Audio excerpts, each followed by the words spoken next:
Well, welcome to everyone here, and thank you very much for participating in the 2021 PLAN-Boulder County City Council Candidate Election Forum.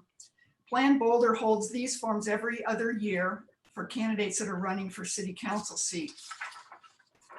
We do multiple forums, usually 2 or 3, and try to have about 5 candidates per forum so that each candidate gets enough time to answer multiple questions and provide the Boulder voters with a good idea of what they would bring to their work as a council member.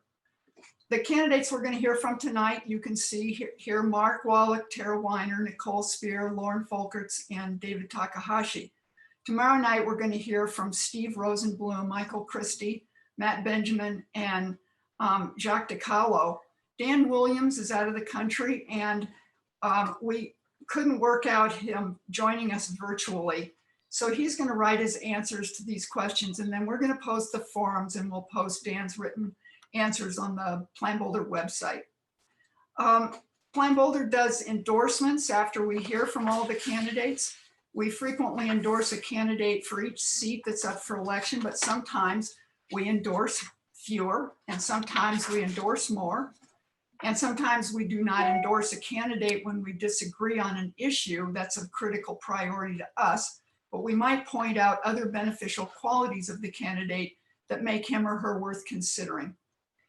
We want to focus the forum questions on how you think about issues and how you would approach the work of coming to a decision as a council member.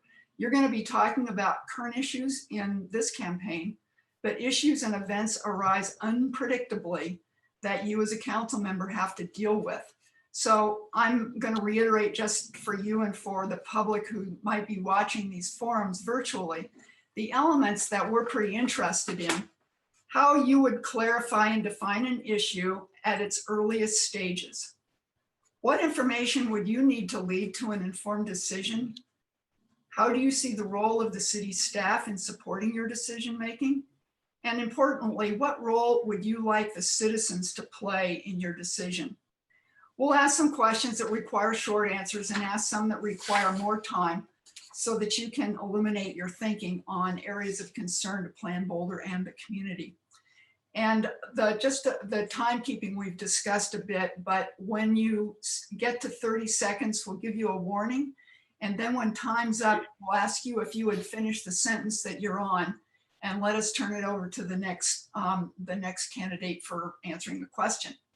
So now I want to turn it over to Bill Briggs, who's going to be moderating the forum and asking the questions. And Bill's done this for a couple of years for us, and he is most excellent at it. Bill? Well, that's the first bit of fake news you'll hear tonight. Well, welcome to everybody. I want to thank the audience for taking the time to attend. And equally important, I'd like to thank the candidates, not only for being at the forum, but for their willingness to campaign and run for city council. I wish you all the best of luck, and tonight, just relax and enjoy yourself. So I don't think we established an order. Is that right, Alan? Can I just... Bill, you established the order Fine. by asking, and then you know how we take the second person up and Fine. Go around like we've done that in the past. Okay, sure. But you established the order. Okay, so quite arbitrarily, let's begin with this order, and then we'll rotate and stagger it so everybody has more time to think and less time to think. So let's start with Mark, Tara, Nicole, Lauren, and David. So let's start with opening remarks. And so this is to Mark. Tell us specifically why you're running for city council and why would you be a good choice for voters? And this is a 2-minute question. Go ahead, Mark. My name is Mark Wallach, and for the past 2 years, I have served on the Boulder City Council, and I'm now running for a second term. I'm running because of the variety and complexity of the issues that confront this community, and because I believe that I have the experience and ability to contribute to the ways we address them. It's obviously been a very difficult 2 years for the community and for the council. During that time, I've focused on key financial issues to keep our city afloat during COVID and position us for recovery, including the infrastructure tax that will be on the ballot in November and which I urge everyone to support. During this time, we have continued our efforts to provide affordable housing. Boulder Housing Partners is now the city's largest residential landlord. This year, we also have a new challenge: public safety for our community. I will continue to emphasize public safety as a core value in Boulder. Our residents, our businesses, and their employees have a right to be safe in their homes, safe in their business, and safe in our public spaces. I don't think there's anything more important. I've attempted to serve as a substantive, thoughtful member of the City Council. I am not driven by ideology, but by policy. What is the problem? What's the proposed solution? What does the evidence indicate? And will it work for Boulder? 30 seconds. If these are the attributes that you want in your representative, I hope that you'll support me for another term. Thank you. Great, thank you, Mark. Nicole, same opening remarks, please. 2 minutes. And unmute, there you go. Thank you. Thank you all for being here tonight, and thank you to the plan organizers for putting this candidate forum together. My name is Dr. Nicole Spear. I manage a brain imaging research facility in the Institute of Cognitive Science at the University of Colorado Boulder. I'm also a PhD scientist, a mom, and an avid volunteer. I'm an active member of First Congregational Church, the Boulder County NAACP, and my workers union, United Campus Workers Colorado. I volunteer with local homelessness services connector, Feet Forward. I was a member of the Bixby School Board of Trustees from 2016 to 2021, and I've helped raise millions of dollars for Boulder nonprofits over the past few years. As a leader, I don't shy away from hard problems, and I'll bring courageous and inclusive leadership to City Council. Last year, when the pandemic hit, dozens of jobs at my research facility and tens of millions of dollars in research projects stopped overnight. It took all of my skills to get up and running again, but my facility was one of the first of its kind in the country to reopen and has operated continuously since June 2020. Boulder residents have done so much in the past 50 years to make our community a beautiful place to live, work, and study, but we're now facing crises that challenge our city's ability to thrive in the coming decades. Housing costs are out of reach for many of us and leave some of us without homes. The climate crisis makes it hard to breathe and threatens floods when it rains and fires when it doesn't. And our disconnectedness from people who are different from us makes our city a place where many feel unwelcome. My leadership and management skills, my scientific training, and my ability to lead through times of crisis can help us find solutions to these 30 seconds. and others we can't see yet. Particularly living in a climate emergency, we need leaders like me who can evaluate data quickly and act based on evidence, who have the courage to make hard decisions, and who have the empathy to understand different points of view. These aren't easy times, but I'm ready to help us rise together to meet our many challenges. Thank you. Thank you, Nicole. And I can see I already got things turned around. So we've departed from the order that I advertised. So that was Nicole, and now I'm going to ask Tara to speak. Thank you. Hi, I'm Tara Weiner, and as you know, I'm running for Boulder City Council. I moved to Boulder with my husband and 3 daughters about 10 years ago. And then about 5 years ago, I had the opportunity to give back to my community when I was appointed to my first ever working group, the Chautauqua Access Management Plan Working Group. We were tasked with solving some of Chautauqua's traffic and congestion problems. One of our solutions was the creation of the free park to park shuttle, which was a successful pilot program. And by the way, I love pilot programs, and it's still in operation today. And then in 2017, I was appointed by the city to the Community Culture and Safety Tax Working Group, where we helped fund such great projects as the Scott Carpenter Pool remodel, Meals on Wheels, and Fire Station number 3. A few boards and working groups later, and I currently serve on the Boulder Parks and Recreation Advisory Board, where I got to be part of the completion of the Scott Carpenter Pool remodel, as well as my other favorite project, the Chautauqua Playground renovation. Both are awesome, and if you haven't visited yet, you should. With my combination of City of Boulder experience, I also have 25+ years of running my own business and solving complicated problems in manufacturing and logistics. So I believe because of those two things, I'd be a great city council member. I have 30 the seconds. experience and skill set. I'm committed to listening to different opinions. You might very well have better ideas than I do, and I want to know what they are. For instance, it was the community that came up with the Blue Line and open space. I have the ability to collaborate with others, the capacity to think through decisions with pragmatism, and I'm always considering unintended consequences. My aim is for a safe community, prosperous, green, welcoming, and inclusive, for the sake of our children and Time's out. Thank you. Thank you, Tara. Lauren, let's go to you. Opening remarks, please. So I'm Lauren Folkerts, and as an architect, I make our built environment more beautiful and sustainable. I help my clients tackle big problems in realistic ways. I'm also chair of the city's Design Advisory Board and president-elect of the Colorado Green Building Guild. I'm passionate about improving Boulder through collaboration and the celebration of community. I've been inspired to run for council by two issues facing our community: our affordable housing crisis and our climate crisis. The last year has made clear the overlap between these issues.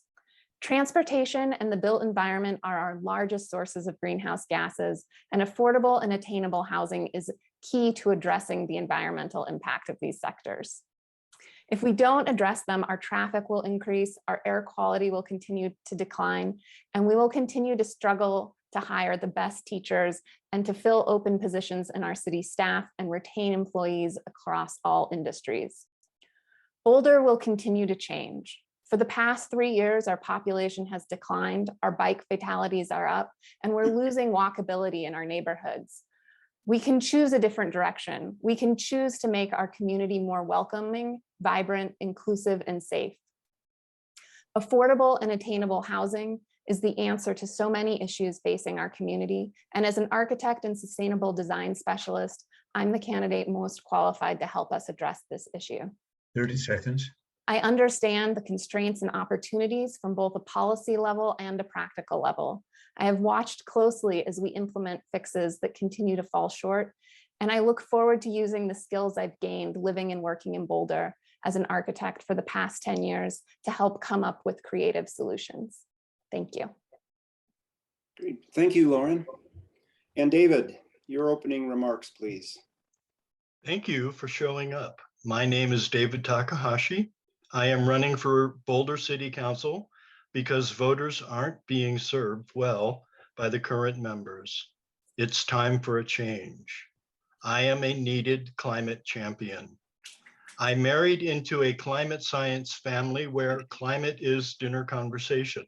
I originally doubted the consequences: losing our home in a wildfire, neighbors' losses to a flood. Seeing the widespread climate-related damage convinced me to admit I was wrong and to act on behalf of coming generations.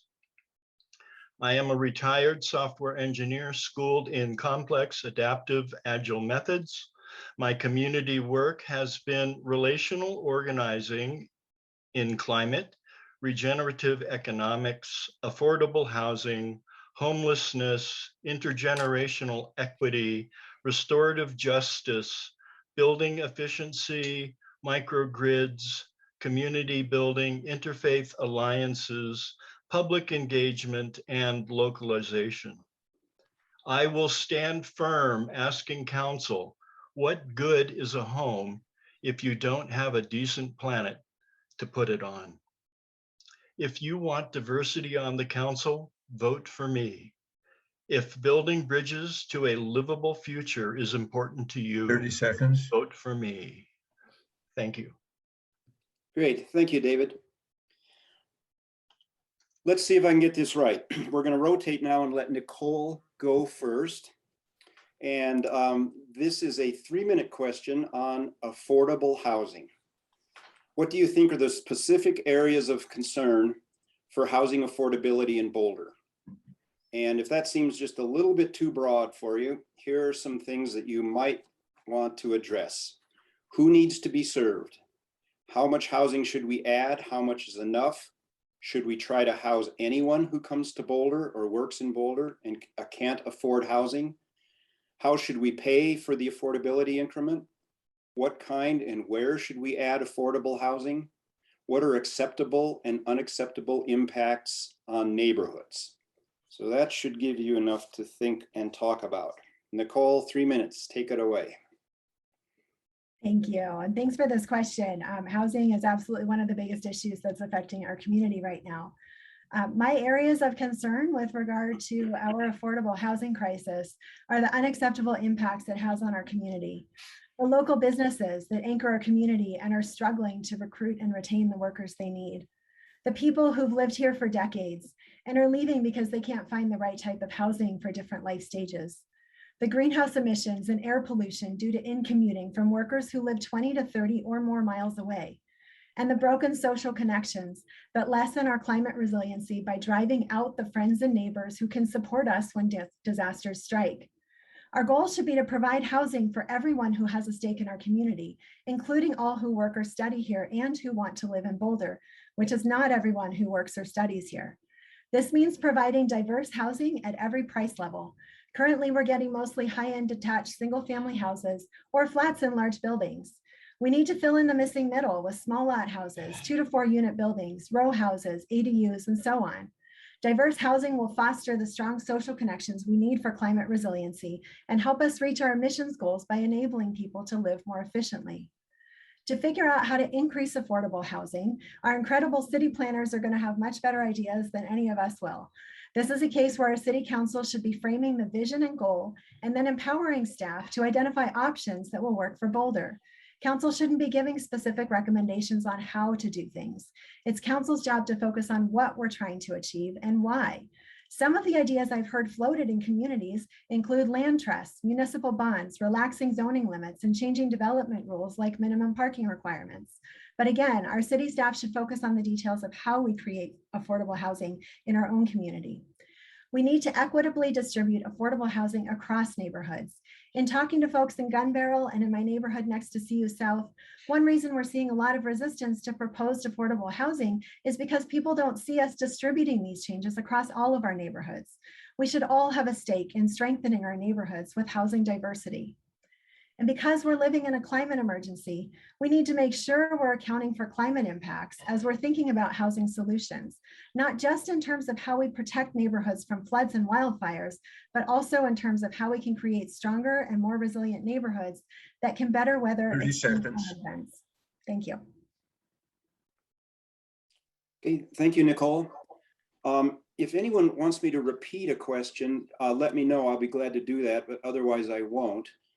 And so Tara, you have 3 minutes. Thank you. I believe strongly that a vibrant city needs economic diversity. And in our housing market, that is difficult. Lower, moderate, and middle income people are not able to buy housing, as we all know, at market rates. So we need more permanently affordable housing, especially for the lower income, but also moderate and middle income housing. And as Nicole said, we are definitely missing the missing middle. How much housing we should add? Well, I was an economics major a very long time ago, and I will say that supply and demand in this city are not what we learned in school. We don't have enough supply and we have never-ending demand. So therefore, I'm not sure that just adding housing will ever touch the problem with affordability. So that is why I feel like we need to also have some permanently affordable housing, and we need to think carefully about where we build and how we build.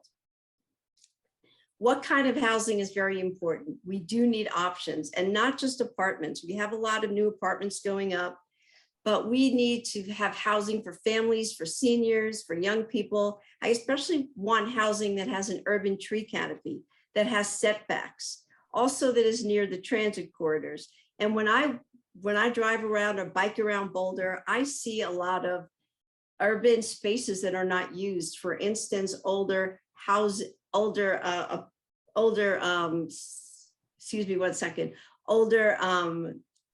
would say shopping centers and unused parking lots. And I really visualize them as vibrant neighborhoods with a mix of affordable and market rate housing, neighborhood serving retail, and a lot of green space. And of course, high walkability score right near transit and hopefully right near the bike trails. I'm also looking forward to what comes of the East Boulder Community Plan. So I feel like we have to really proceed thinking about where we put something, what it looks like, making sure we have good urban design. The Holiday neighborhood, to me, is a perfect example. It fits into the landscape. It's a low-rise mixed-use community. There are condos, townhomes, single-family homes intermingled with community gardens, and I love those community gardens up there. It's near shopping and transit, and it has everything. So I think reimagining as we want to see the future is what we need to do. Great. Thank you, Tara. Mhm. Lauren, your turn on affordable housing. Thank you. This question really hits home for me. As a young professional, my friends and coworkers are moving away because they can no longer afford to live here. Right now, the housing we have serves only a very narrow group. We are leaving out seniors, young families, students, and anyone who is working in our community and not making at least 6 figures. Our inclusionary housing requirements of 25% affordable units is one of the highest in the nation, but we need to work on creating a variety of housing options at a variety of income levels. We currently have about 60,000 in-commuters coming into our city, and we can't double the size of our city overnight, but we need to make sure that the majority of our 1% growth in housing stock that is allowed per year will serve the populations that I mentioned earlier, who are not currently able to afford housing in Boulder. To do this, we have a lot of different levers we can pull. Beyond giving developers money to incentivize certain kinds of development, I'd look at density bonuses or expedited permitting processes and reducing fees in order to incentivize land trusts and deed restrictions or other types of permanent affordability. We should also have a more detailed long-term housing plan. We need to identify both what currently exists and what types of housing we need and at what price points. Then we can allocate this need across the city and incorporate it into our sub-community planning process. This would allow a district by district approach so that we're not concentrating all types of housing in any one area. Beyond that, we need to reduce barriers for mission-driven development, such as community land trusts and nonprofit housing organizations, and encourage missing middle housing, gentle infill, such as townhomes, duplexes, triplexes, and co-housing, and small increases in density spread throughout the city, focused on transportation hubs. As Tara mentioned earlier, I think that the North Boulder is a great example of, a way that we have done this in the past. I truly believe that these changes bring opportunity. We should work with neighborhoods to come up with pilot projects for our own neighborhood and existing neighborhoods to help us define the acceptable and unacceptable impacts in exchange for the benefits that they receive on these projects. 30 seconds. It's a very tailored approach, and I look forward to working with our communities and neighborhoods to implement it. Thank you, Lauren. David, your turn. Thank you. We serve our elderly, teachers, nurses, first responders, working parents, restaurant help, service providers, our overburdened working middle class. How much housing is enough? We should balance jobs and housing with 25% in affordable housing. To pay, Seattle has shown us that requiring development to supply 20% in affordable housing through a self-imposed levy is successful. Since we are open space constrained, our option is infill. Experience in other cities, Austin and Seattle, suggests concentrating housing along transit corridors. Missing middle housing suggests retrofitting existing neighborhoods. Doing so with walkability in mind is preferred. Housing along transit corridors reduces parking concerns. Missing middle addresses maintaining existing neighborhood character while avoiding added infrastructure costs. Increasing densities encourage walkable services such as transit, food, entertainment, community spaces, services, and the jobs these create. The 55-foot limit was to protect views of the Flatirons. If the views of the Flatirons are not obstructed and heights exceed the 55 feet, and if the fire marshal signs off, then I am comfortable with it. Diagonal Plaza comes to mind. Will the cemetery miss a view of the Flatirons? Thank you. David, thank you. And Mark, finally to you. Okay. A primary need of affordable housing is to serve our workforce, the people who are doing the work to make our community safe, who educate our children, and who provide the services that we value. And we do need to serve families. The tiny apartments that seem to be the preference these days of developers are not serving the needs of our workforce and in commuters. We need a much greater diversity of housing types, including middle-income housing, and we need to provide some ownership opportunities with respect to affordable housing to permit lower-income families the opportunity to create the intergenerational wealth that comes from ownership. I don't think there's a numerical number as to how much housing we should add or how much is enough. We can do better, and we should do better. That doesn't mean we're going to house everyone. That's not practical. I also think housing needs to be seen as a regional issue and treated accordingly. Our sister cities could do much better in terms of providing some affordable housing. But if we want affordable housing, we need to regulate for affordable housing. The concept that the private sector is going to be able to create sufficient affordable housing is refuted by the experience of every large city in America. That's why I want us to look at the North Planning Reserve and our municipal airport as land assets where we own the property and can determine the housing that we want. Now, the health of most communities depends upon the strength of its neighborhoods. There are many different types of neighborhoods, including neighborhoods of greater density, such as you all referred to the Holiday neighborhood in North Boulder. And there are areas near transit hubs that can support even greater density. But rather than attempting to homogenize all of our neighborhoods to similar density, we should accept the differences and the diversity of our neighborhoods. And we should focus on creating new neighborhoods, such as what is occurring at Diagonal Plaza, what we could create at some of our outdated shopping centers, the planning reserve, and our airport. We have great potential for creating new neighborhoods to create the housing that we want with the diversity that we want that will serve the people that need to be served. Thank you. Thank you, Mark. Okay, so we're going to have two questions that are what you might call a lightning round. So these are just yes, no questions. And I think the idea is to answer yes or no and give at most one sentence of explanation or clarification. So we're at Tara number going first here. So here's the yes, no question. Some have suggested small parcels of Boulder's open space be sold off for housing. Would you pursue this? Definitely and absolutely not. Our open space is our crown jewel, plus it goes against all we know about carbon reduction and soil sequestration and our tree canopy. Great, thank you. Lauren? Definitely not. Yeah, I agree with Tara. We have plenty of opportunity within city limits, and there's absolutely no reason we should be looking at our open space. Thank you, David. Since the public owns open space, I would pursue letting the public decide after vigorous public debate and civil discourse. Thank you, Mark. No, never, no way. I agree with Tara. Our open space is our crown jewel. It has been paid for by the people of Boulder and should not be tampered with. Great.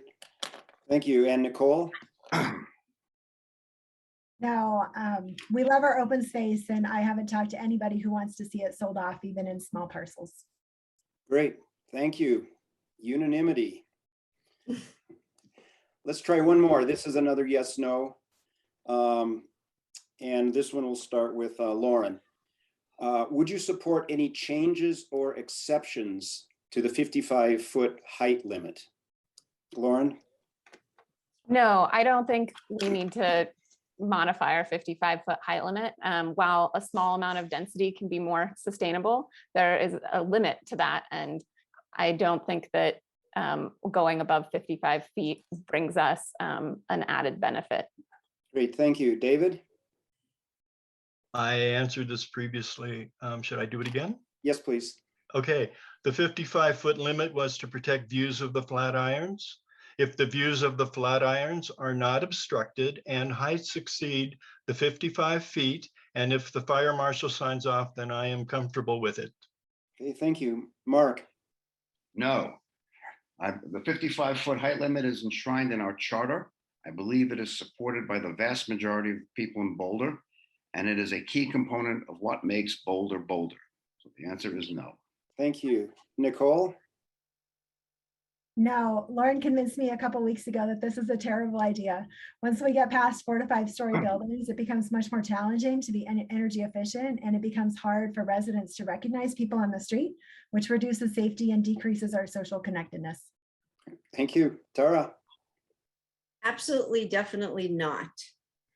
Not only do we want to care about views, but also the look and feel of our city and what gives it character. And I feel like the 55-foot height limit is part of what makes Boulder Boulder, like Mark said. Great, thank you, Tara. Okay, so here's another long question. This is on transportation. Transportation both impacts and is impacted by development decisions made by the council. What should be done to reduce the impacts of the 60,000 commuters daily that already arrive in Boulder? What steps, if any, should be taken to balance employment and workforce housing in the city? And this is to David first, 2 minutes. Go ahead. Okay, it is important to qualify. These are 60,000 single occupancy vehicles streaming into town and out of town. If we build light rail and manage the last mile, will people continue spending 2 hours commuting to try to find parking to reach their final destination? COVID taught us that working from home has multiple benefits, so why not have Tuesday, Thursday work from home days? If we build affordable housing, the other 3 work days become non-single occupancy vehicle commuter days. We could look to Seattle with its HALA guidelines and housing levy for a working model. I propose using the jobs housing ratio as an adaptable housing constraint to bring jobs and housing into balance. You can add jobs if you add the housing they require. I would ask CU to think about doing the same thing with students and housing. Thank you. Thank you, David. Mark? First, I think we need to acknowledge that we have taken some steps to address the impact of job growth. We've increased the impact fees on commercial developers to provide more housing. And we've increased the amount of affordable housing that developers must provide when building market rate projects. So we have not ignored that issue. The decision made years ago to make Boulder a regional job center has contributed to the in-commuter problem that we have. We can improve this situation, but we cannot fully resolve it. We're not going to tell existing companies to pack up and relocate to Longmont, and we will not build enough housing to accommodate all who work here. But we can build more affordable and middle-income housing to address at least part of the problem, and we can be more judicious going forward about the new projects that we accept. With respect to the in-commuters themselves, we could reduce their environmental impact if we actually had a functioning mass transit system to get them out of their cars. Unfortunately, there's no indication that RTD will fulfill that objective at any time in the near future. But that is the holy grail of transportation, to create a system that people want to use on a daily basis that is affordable and that is reliable. I would love to find the resources to be able to achieve that goal because I believe that in-commuters would be happy to use it. But until we can identify those resources, we're not going to be able to fully satisfy our needs on that score. There is some potential. 30 seconds. Okay, there's some potential that as a result of COVID, work patterns may change sufficient to alleviate part of that in-commuter traffic, but that is something we're going to have to see as we go forward. Thank you. Great. Thank you, Mark. Nicole. We have a lot of cars on the road, which is partly due to our housing crisis that's pushing workers farther out of town. Addressing our housing crisis will enable more of our workers to live in town and reduce their commutes. Boulder's population increases by about 50% each workday from people who arrive for work or school in single occupancy vehicles. According to calculations from EPA data on greenhouse gas emissions by passenger vehicles, cutting back on even 10 vehicle miles traveled per day for one in-commuter will reduce carbon emissions by 1 metric ton per year. As we start including emissions from in-commuters in our calculations, we're going to find that our emissions are far bigger than we've been measuring. Addressing the emissions impacts of our in-commuters means earnestly beginning the decades-long work it will require to reshape our housing and transportation systems to reduce in-commuting and create 15-minute neighborhoods that are walkable, bikeable, and have robust public transit. In the shorter term, we need to do much more to make it safe and easy for people to walk, bike, and take transit, such as having protected bike lanes and better connector routes across town. We have decent public transportation options into town via RTD, but if you don't work downtown, it's challenging to get from a regional bus stop to your office.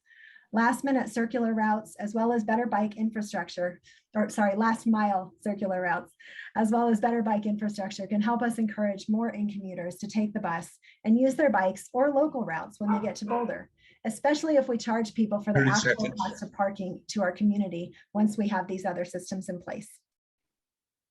Great. Thank you, Nicole. And Tara, this is yours. Okay, we need to add housing, but we know that we'll never have enough housing for all the people that work here and want to live here.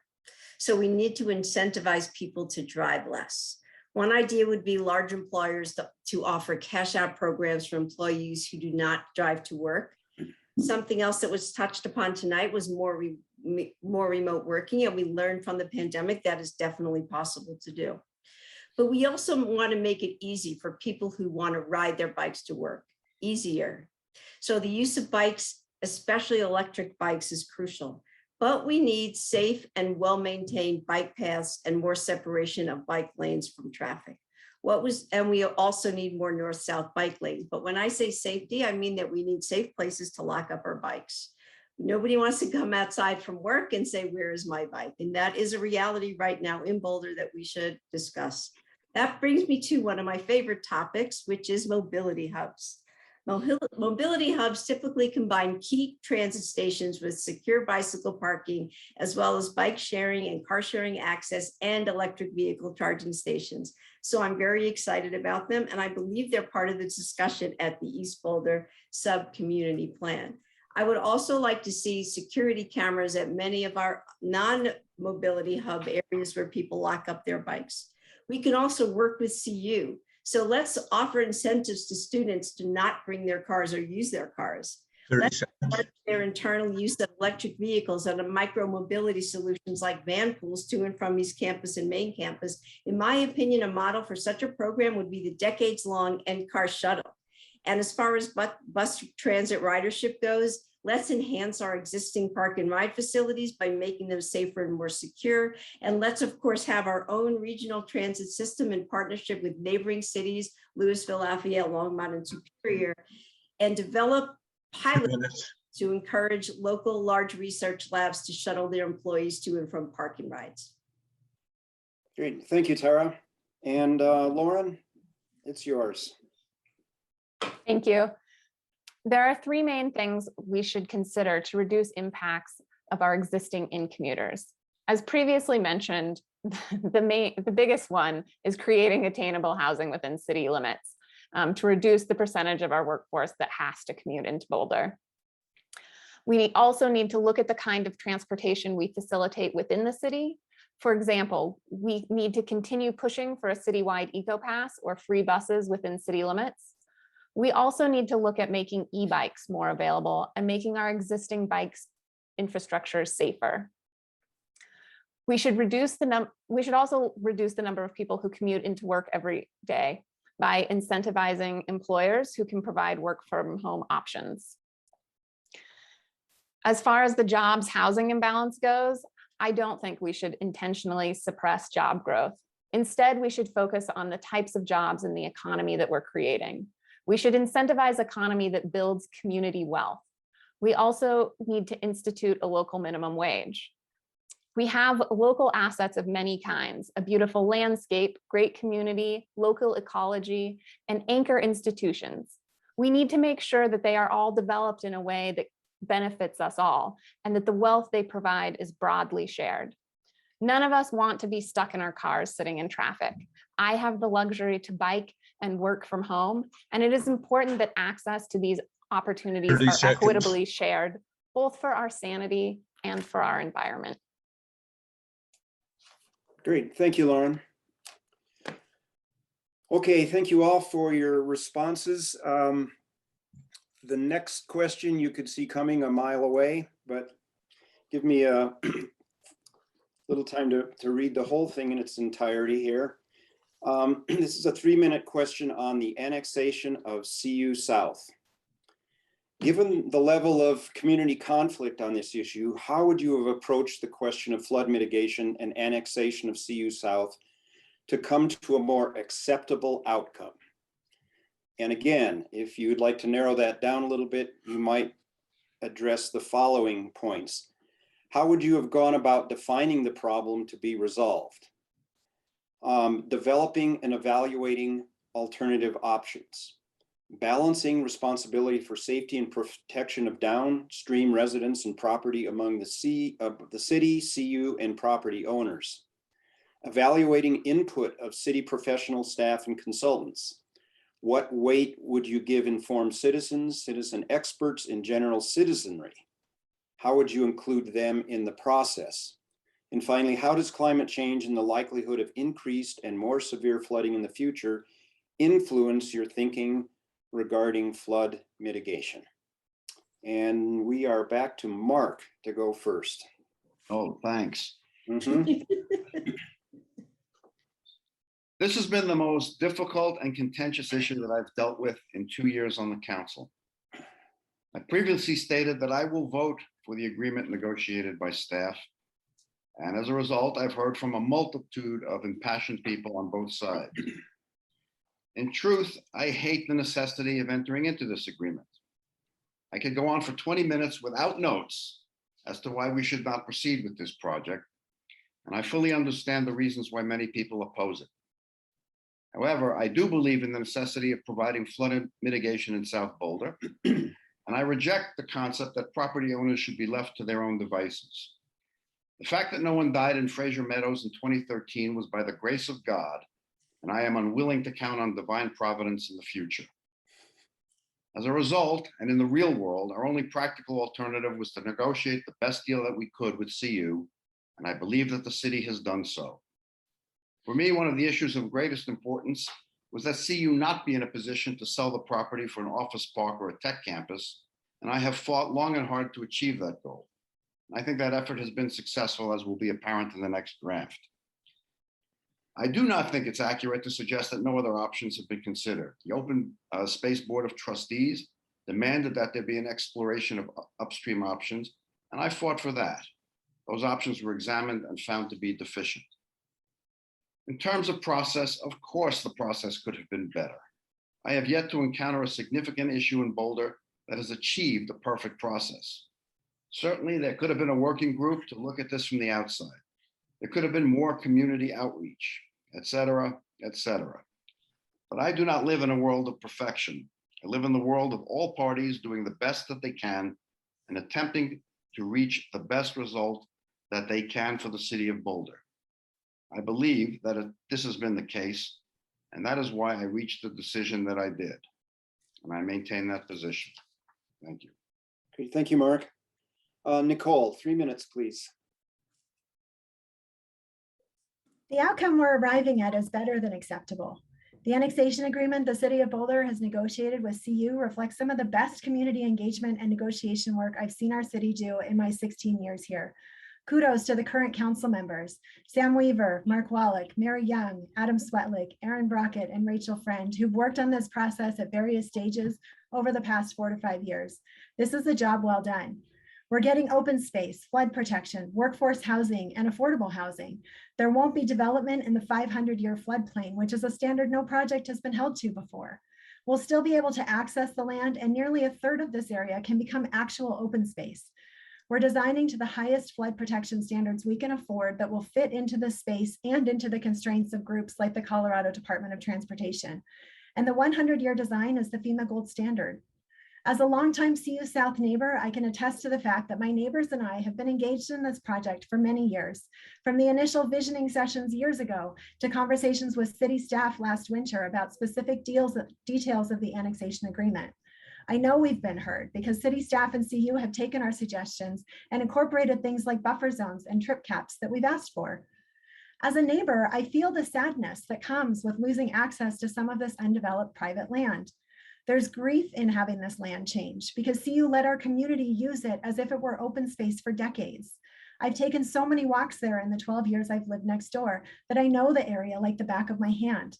I saw my first wild roses there. I've been eaten by mosquitoes while watching the sunset over the foothills. I've seen my dogs and kids grow up exploring the area.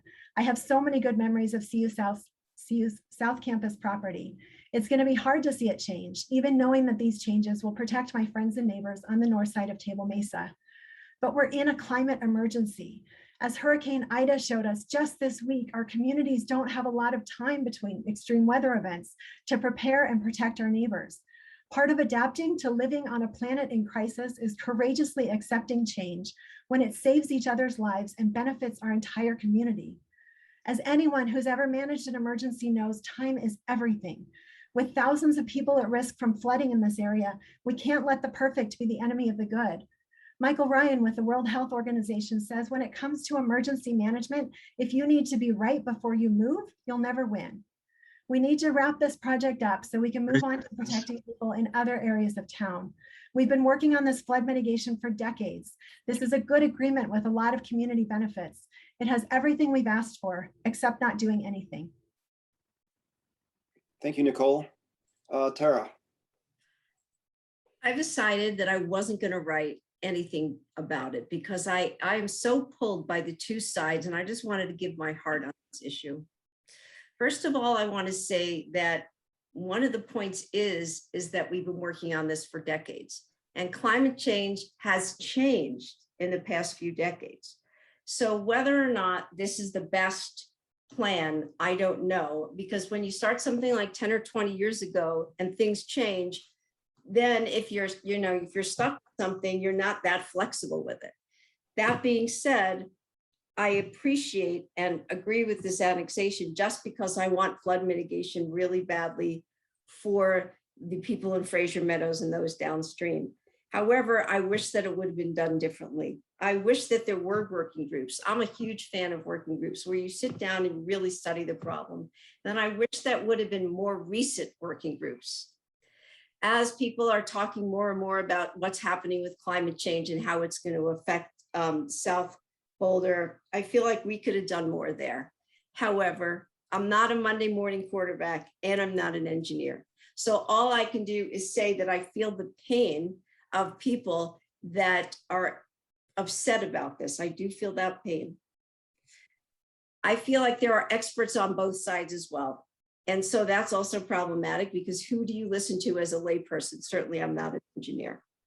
But I will say that I'm going to end with the fact that I support Mark and I support all the people on City Council that came to this decision to go for flood mitigation. And I hope that it works out. That's really what I feel. I want to say one more thing, and that's I feel like we need flood mitigation in many other areas. We have a lot of other parts of Boulder that were flooded. For instance, Table Mesa, McClintock Trail down Mariposa, the tributaries, and other problems occurred besides just South Boulder Creek. For instance, the storm grates in my neighborhood were so overwhelmed. And by the way, we used to call the city for every single rainstorm, fix the storm grates, and they never got fixed. And so they just went over the top, and they flooded our entire street and our basements and our backyards. So I feel like we have to pay more attention to infrastructure in all the neighborhoods, and we have to work on all the different tributaries and make sure 30 seconds. care of that. I want to end with that we should be having neighborhood watch groups. We should have neighbors get together and make sure they're protected and make sure we're for each other. We should build up the berm in our own front and backyards to make sure we're protected as well. And we should watch out for each other. We should continue to work hard on flood mitigation for each and every one of us. Great. Thank you, Tara. Lauren. CU South annexation is one of the largest and most complex agreements our community has entered into or is likely to enter into for the foreseeable future. City staff have done a good job of making sure that this agreement addresses a number of goals from our comprehensive plan. Public communication and outreach and engagement are always tricky in our community. And while no process is perfect, the decades plus work that our community has put into this has led to better outcomes and the incorporation of a number of good ideas. Some of the really important things our community is gaining include 1,100 units of graduate student housing, 5 acres of land dedicated to affordable housing, the improvements of trails and open space, and most importantly, flood protection for 2,300 of our vulnerable neighbors. I give a lot of credit to city staff and CU and council for wrestling with this complexity. And I give the community credit for setting high standards and expectations and thus creating more leverage in negotiation and a better outcome. That said, over the past 10 years, our public outreach and communication engagement strategies have changed significantly. I'm sure there were plenty of lessons learned and things that could be improved.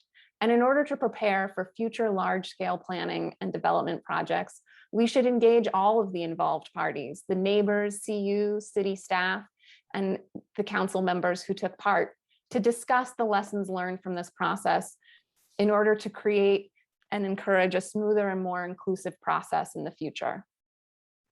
I have friends who live in the neighborhood adjacent to CU South, like Nicole, and friends who live in the South Boulder Creek flood zone. I firmly believe this annexation agreement considers the needs of both, and as Nicole attested to, including things like height restrictions and trip caps will make force CU to be a better neighbor.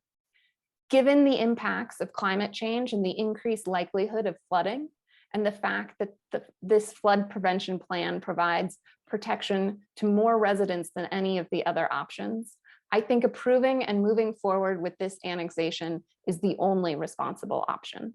Thank you. Thank you, Lauren. And then David.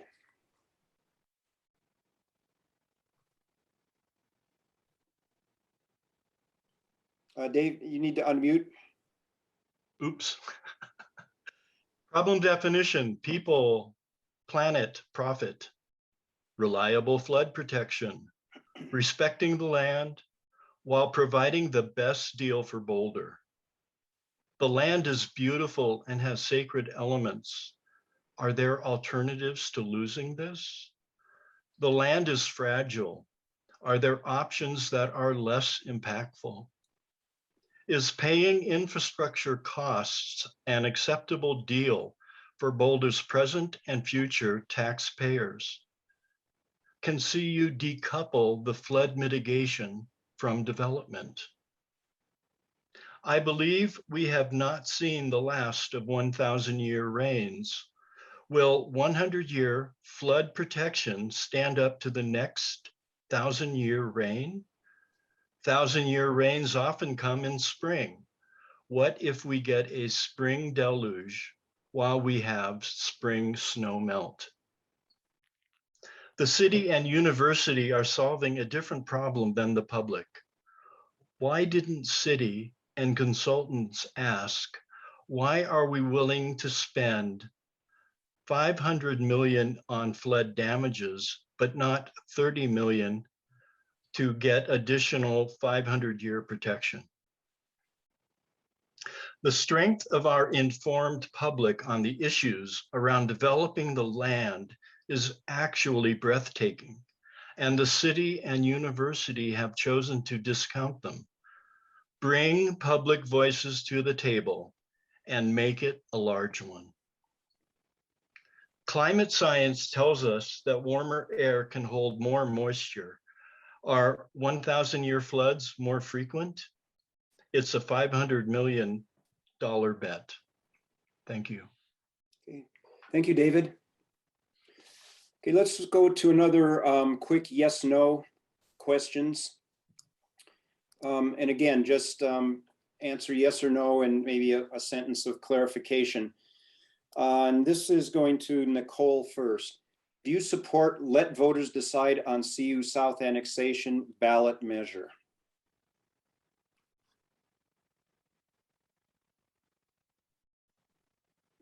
No, this process has involved thousands of hours of work by city staff and residents and a years-long public engagement process that started shortly after the 2013 floods. Our engagement process and our elected officials have given us exceptionally good outcome, and I'd like to see us move on to other neighborhoods. Thank you. Tara? Can you repeat the question, please? Sure. Do you support the let voters decide on CU South annexation ballot measure? That ballot measure got the amount of signatures that it needed to get. And that is the democratic process that we use in this city. And so I support the citizens' right to have that ballot measure. Okay, thank you, Lauren. No, while I do not support the ballot initiative, while I do support direct democracy, I think that the timing of this ballot measure is likely to lead into a long legal battle, and it would have been more effective to time it differently. Okay, thank you. David? I absolutely support it. This is what democracy looks like. Okay, thank you. And Mark? No, I do not. I think we have a charter provided process of referendum, which is more appropriate for dealing with this issue. And I don't think this initiative is the way to do it. Okay, thank you. So here's one more yes, no question.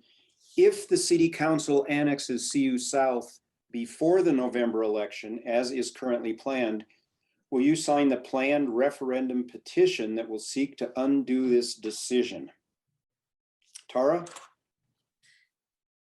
I actually would not sign it because I feel as a city council candidate that it would be a conflict of interest. So I wouldn't sign any like that. Okay. Thank you. Lauren?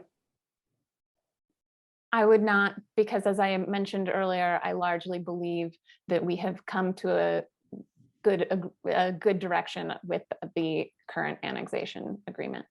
Okay. Thank you. David? In defense of we the people, yes. Thank you. Mark? I would not, because I support the agreement, but this is a process that's enshrined in our charter. And obviously, if enough signatures are obtained and if a vote is successful, we are certainly going to honor the instruction that we get from the people of Boulder. And Nicole, right? Yes. Go ahead. No, this is a good agreement, and my neighbors can't wait another 20 years for flood protection. Okay, thank you. So let's see, Lauren, this will be your question first. It's a 2-minute question on climate change. Using Boulder as an example, how do you see the role of local government in addressing climate change? What are the critical areas to focus on? Would it be water, flooding, energy? What should Boulder be doing to prepare itself for climate change and to mitigate its own contributions to the problem? Lauren. When addressing either contributions to climate change or the impacts from the climate crisis, equity is the critical area to focus on. It is unacceptable that those who have contributed the least will experience the largest impacts. As an affluent community, we have contributed more than our fair share of global warming emissions, and therefore we must take an outsized role in addressing and mitigating this issue. Earlier this year, staff released an update to our climate action plan. This update asks us to measure and address not just emissions generated within city limits, but also emissions created by commuting into the city and emissions related to goods created outside but consumed within the city. By doing this, we'll paint a clearer picture of our city's real impact. The updated climate action plan lays out some challenging goals, like creating a circular economy, reducing buildings' embodied energy emissions by 40%, and creating zero operational emissions for both new and existing buildings. These goals will be challenging to meet, and we need to engage our community and create an actionable plan for meeting these targets. Beyond the climate action plan, we should also create a new grants program to provide innovation through community-driven projects and work with residents to address the impacts that are now unavoidable. We also need to implement model legislation 30 like the seconds. state has recently done that would require city contracts and purchasing to support lower global warming products and manufacturers. We need to modify zoning to create 15-minute bikeable and walkable neighborhoods and make popular programs like the expanded walking mall permanent. Meeting our climate goals will not stop global warming, but Boulder's influence as a leader in sustainability helps encourage action beyond our city limits and inspires other communities minutes. to act with urgency. Great, thank you, Lauren. David, climate change. Our goal is to get off fossil fuels and onto commodity price renewables now. A formal pledge to go carbon neutral with interim targets to arrest further degradation. Aggressive but achievable stretch building codes applicable at sale or permitting to conserve energy. Attractive funding to deep retrofit existing buildings and make conversion easy. A plan that implements how the difference between the 80% renewable target our utility has committed to and the 100% our city is committed to will be resolved to make up the difference. Clear interim targets from city staff to keep carbon targets accountable. Clarify the essential role the public will play in the city climate action plan to gauge public ownership. For public safety's sake, a clear roadmap for community disaster preparedness, flood, fire, drought, heat wave, pandemic. For instance, if backup power is through diesel generators, how long will they run if the supply chain is severed? And finally, make fossil fuel the greatest cost option. Thank you very much. Thank you, David. Mark, it's to you. Thank you. I believe every government has the obligation to take affirmative action to prepare for climate change. In Boulder, there are a number of ways we can address the issue. In terms of emissions, we need to look at our building codes to see where we can make progress. There are alternate building technologies that minimize the use of concrete and block construction, which contain large amounts of embedded emissions. We can look to our largest apartment complexes and begin to determine the feasibility of requiring them not to be LEEDs, gold, or platinum certified, but to actually be net zero. We need to construct more charging stations to facilitate the transition to electric vehicles. At present, only 5% of our vehicles are electric, and that's going to have to change. We need to continue to pressure Xcel to accelerate its transition to clean energy, and we need to lobby at the state capitol for community choice legislation to permit us to source our energy from the cleanest providers. We need to focus our flood mitigation efforts beyond CU South to address the needs of our other flood drainage areas. We need to get ready we need to be serious about controlling water usage in the community before the crisis is upon us. And we need to focus on the reduction of plastics, both locally and at the state level. Look, we're not going to solve this issue on our own. 30 seconds. But we can be leaders in the field in the hope that other communities will find strength and courage in the example that we set. And I urge us to do so. Thank you. Thank you, Mark. Nicole, climate change. We need to be addressing climate change at all levels of government, from the city all the way up to the federal level.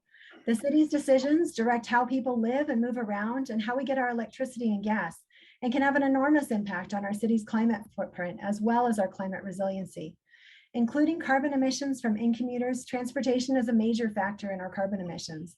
As I mentioned earlier, addressing emissions means beginning the decades-long work it will require to reshape our housing and transportation systems so that we're reducing in-commuting and creating 15-minute neighborhoods that are walkable, bikeable, and have robust public transit. For decades, we and most other cities have not considered the full impact of our lifestyles on our climate goals. As Lauren mentioned, our city's revised framework for climate action will now measure emissions from an embodied energy perspective that includes the emissions involved in getting goods, services, and people into and out of our community. We'll be able to better measure the sources of our carbon emissions, which will help us reduce them. We can't get a sense of where we're going or how we will get there until we know where we are. But the climate crisis is here. Our homes, workplaces, infrastructure, and lives are in danger from climate crisis-related floods, wildfires, and extreme weather events. These threats have economic as well as physical consequences, like increased home insurance costs. We need to consider investments in the social infrastructure we'll need to facilitate our community's well-being in the face of the climate crisis. Studies of extreme weather events have shown that people are more likely to die in an extreme heat event, for example, when they don't have 30 robust seconds. infrastructure, such as community centers that bring diverse people together. And until we address inequity, we'll continue to have a situation in which the most vulnerable among us continue experiencing the worst harm from the climate crisis. Thank you. Thank you, Nicole. And Tara. I had the most incredible conversations with the people in the climate resilience program of this city. And I'll tell you what they say, and that's that we need systemic change. The days where we just recycle are over. We have to think bigger than that because we need to get so much carbon out of the air. We just can't do it in small ways. We have to think big. Well, what can we do systemically as a city? I want to talk about our urban tree canopy because from all the research I've done and all the people I've spoken to, it seems like soil sequestration is one of the most important ways to get carbon out of the air, and it's also a natural way. So we need to protect our urban tree canopy. Somebody recently came up to me at one of these events, I think it was a forum, and they told me that 14 trees were recently cut down for development in their area. For me, when I see one tree cut down, I'm sad, but I can imagine 14 trees. So I'm thinking if we are for climate, protection, then why would we allow so many of these trees to be cut down? I feel like we should have rules about that. We should get permits for tree cutting. We need to think about the larger picture. We also should think about our urban planning policy. We have to prevent concrete heat islands. When I think about 28th Street, it's just one big heat island. Why were there no trees planted there? Why were the setbacks not including greenery, greenscape? So I feel like there's a lot we can do. 30 seconds.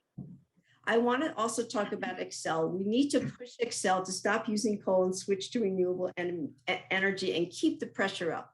Look at our emissions. Where are they coming from? We have to pull the levers that are that have the biggest impact, and that would be Excel and the fact that they have coal plants, and we need to get them to move to renewables. We also should focus on microgrids and solar gardens and funding programs to accelerate the change over to electric 2 minutes. vehicles. We also have to think about equity. We have a smart regs program that's wonderful, and we need to think about the fact that some neighborhoods are hotter than others. And is there equity between, what is the connection between air quality and equity? Which neighborhoods are the 2 minutes are out. Let's add some trees. Great. Thank you, Tara. Okay, in case you're wondering just how long this could last, I think we'll go for one more 2-minute question and then we'll let you have closing remarks. So let's see, David is first on a public safety question. This year, Boulder experienced a mass shooting and many residents have expressed concern about increased crime and public safety in our public spaces. How do you view the issue of public safety in Boulder? What are your concerns? Specifically, is our approach and investment in addressing public safety and homelessness on the right track? What is the role of policing versus social services? David, 2 minutes. Thank you. Yes, crime is increasing. I just spent $400 on a protective cage for my daughter's Prius catalytic converter. Like smoke from California and shooters from Aurora, there is just so much that can be done. Systems are breaking down. I am an interfaith organizer. I firmly call for humane, compassionate care for the homeless. We are all on the verge of homelessness, given our climate challenges. We are off the track. In terms of homelessness, I believe that we may be much better served having a focused nonprofit like the Colorado Coalition for the Homeless, who send volunteers out routinely in Denver to assess its homeless, to be our monitors of homelessness. In this case, I go with the social services. Thank you. Thank you, David. Mark. I think of public safety as the primary and fundamental obligation of any government. Without providing for adequate public safety, almost nothing else is possible. You know, we've had a lot of conversation in the past year or so about defunding the police. What many people don't understand or recognize, we have done that already in Boulder. Our police force is down 30 officers as of July 30th.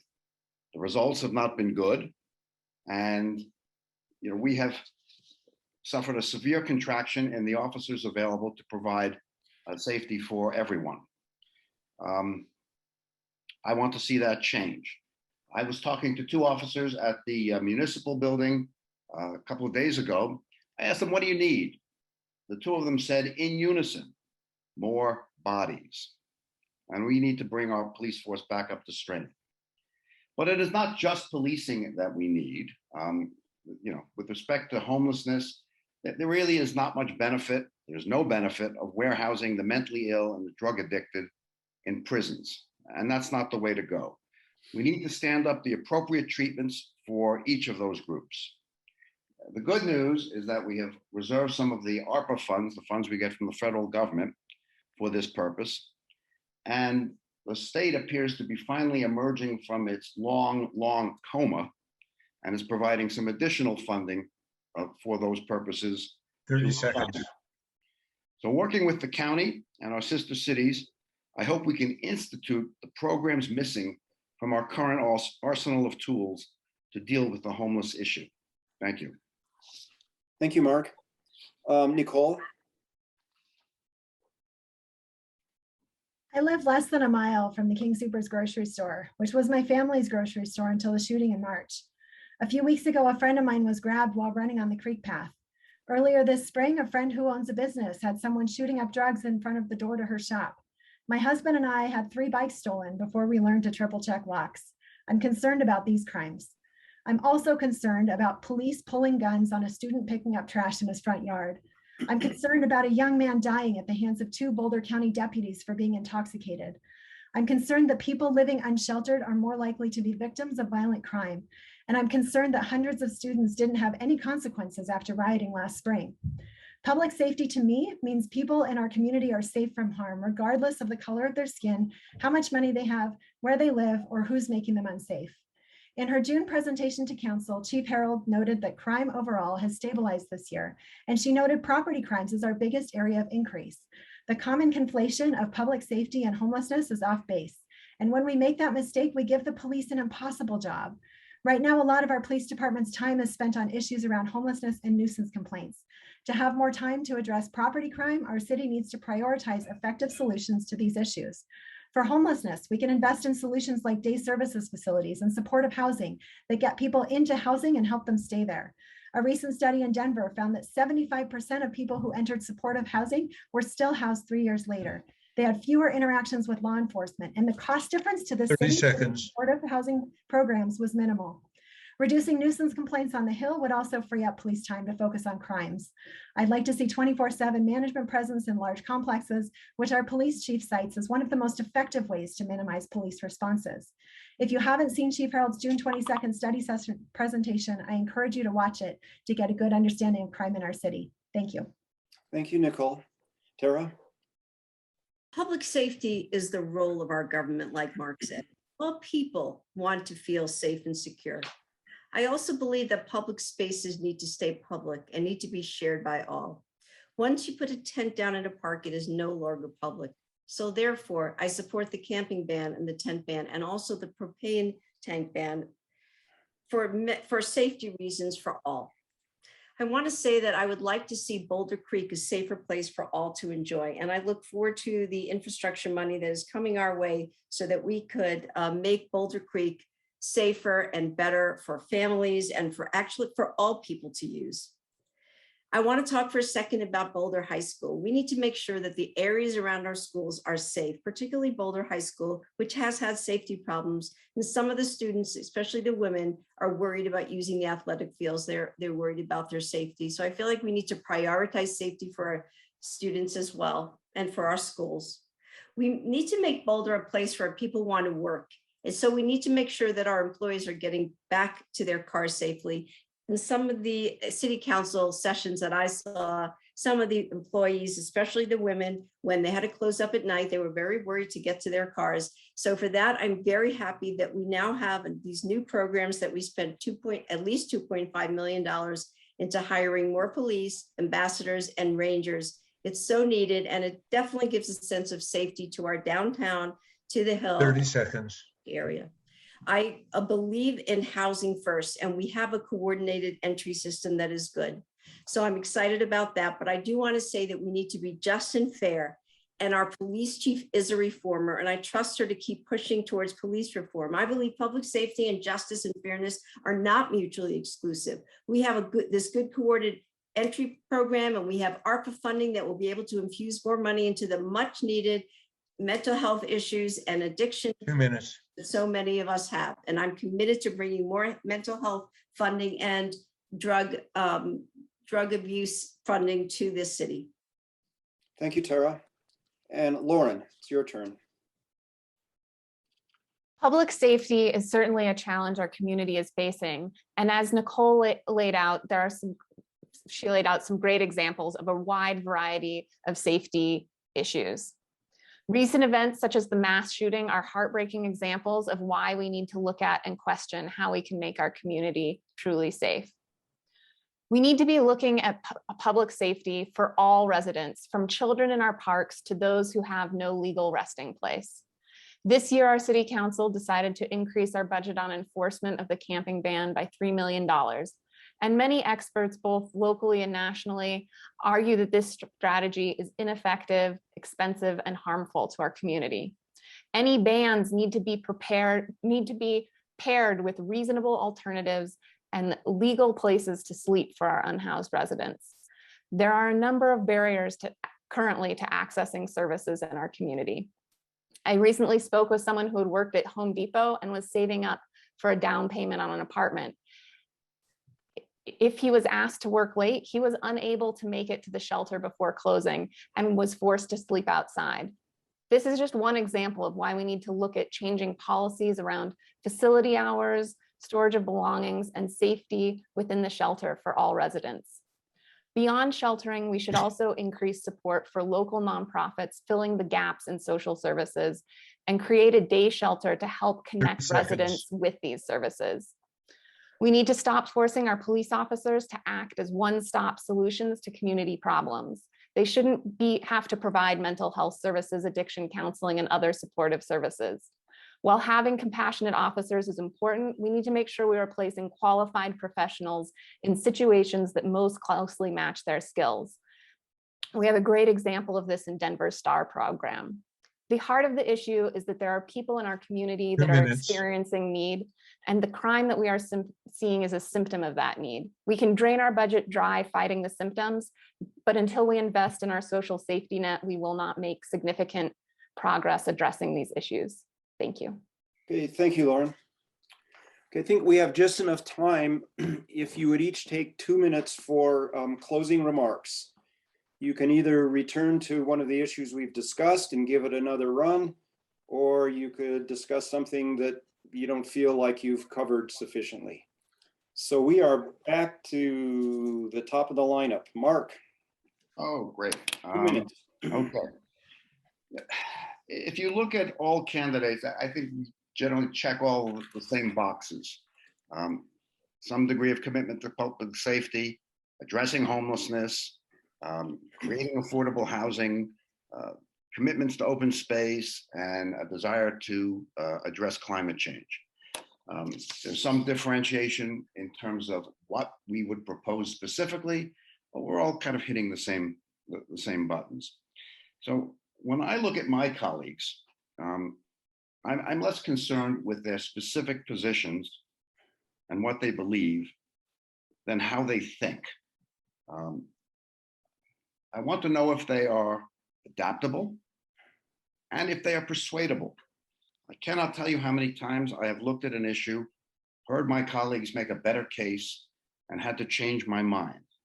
So if you don't have that flexibility, you're not going to be a very effective member on the council.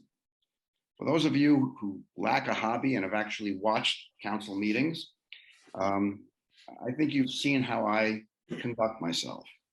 I try to be thoughtful.